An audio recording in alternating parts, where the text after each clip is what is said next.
Enola Holmes 2. First seeing the trailer made me go, well, this is going to be rubbish. But I'll tell you what, I loved it. Now, I probably should point out the fact that I have probably been, absent for some time. I've just been so busy. That's actually a lie. I've been really lazy. But anyway, I guess we're sort of back to it. Now, Enola Holmes 2, the sequel to Enola Holmes 1, believe it or not, which brought exciting, funny, and most of all a detective spirit to run along with, was going to be hard to beat for a sequel. Now, I don't know which one was better, but all I can say is Enola Holmes 2 was certainly pretty good. This sequel didn't lose any of the charisma or any of those factors that I just talked about from the first film, which I loved about the first film, and so it was great to see all those factors still going strong. It had it all, really. It certainly didn't disappoint. I'd say there are so many films out there which sequels are just so much worse than the first film.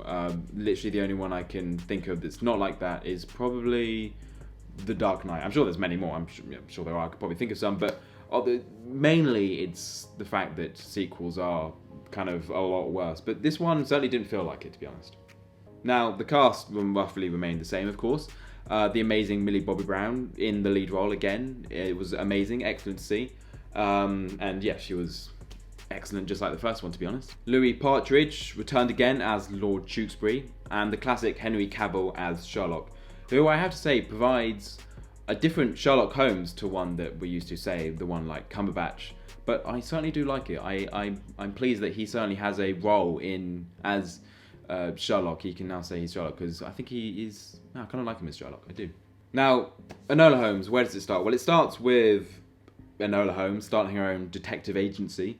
Not much luck at first, because everyone's like, oh, well, I'm just going to go to Sherlock because he's so much better. There is, though, this one girl that eventually comes up to her. Well, someone's going to have to come up to her, although there wouldn't be much of a film then, would there? So yeah, she comes to Enola Holmes asking for help, saying that she's lost her sister. Oh no, that's so sad. So she takes a case and, well, off we go.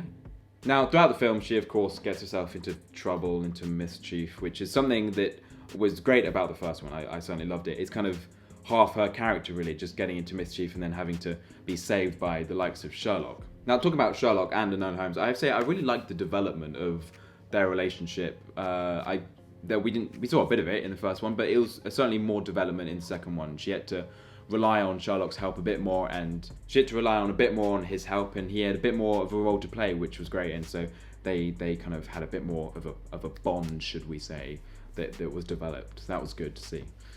Is it my case or your own? Both. It seems our cases are connected. Now, on the subject of these character relationships, I really liked the development between Enola Holmes and her mother, played by Helena Bonham Carter, or whatever her name was. I think she plays a great mother to Enola Holmes, and her and Millie Bobby Brown certainly have a great chemistry. I do like that, yeah. And the flashbacks as well, which the first film had, was great. But the relationship certainly expanded more, and she needed a bit of help from her mother in a couple of scenarios, which I thought was great to see as well. Now, the whole point of Enola Holmes as the film is that it's a light, fun, friendly, and easy detective film to follow along with. And this film certainly retained that, which I thought was great. It's the whole point of it, and the fact it retained it was great. And it really captured that moment. Now, I won't spoil too much, of course, just in case you haven't seen it. Although if you haven't, you probably should. But anyway, certain events were actually real, as you'll find out when you watch the film if you haven't.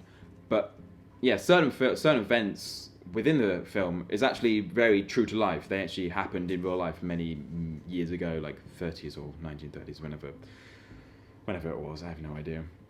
Which I think provided a bit of educational value to the film, which I really liked. It was fun and friendly, but having a bit of education there, I think it was pretty good to see. So yeah, Enola Holmes 2 was surprisingly brilliant, I have to say, and it's a film for anyone. I know, cringy, probably, yeah, but still, it is one of those films that it's for everyone. And so yeah, it's certainly worth a watch for, again, anyone. Although it would be better to have seen the first one.